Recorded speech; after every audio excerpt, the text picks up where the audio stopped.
There's a funnel cloud on Lake Simcoe. Yeah, it's coming towards us. Oh, not. That's a scary storm, yeah. Look at the water being all churned up. And it is heading towards us.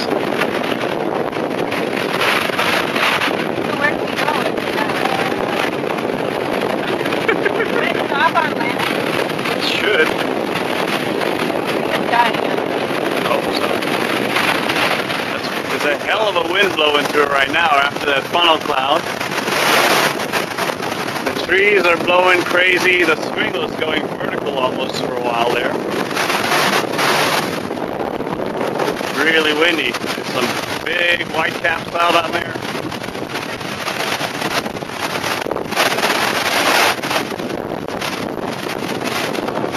Hey Chris! Big wave!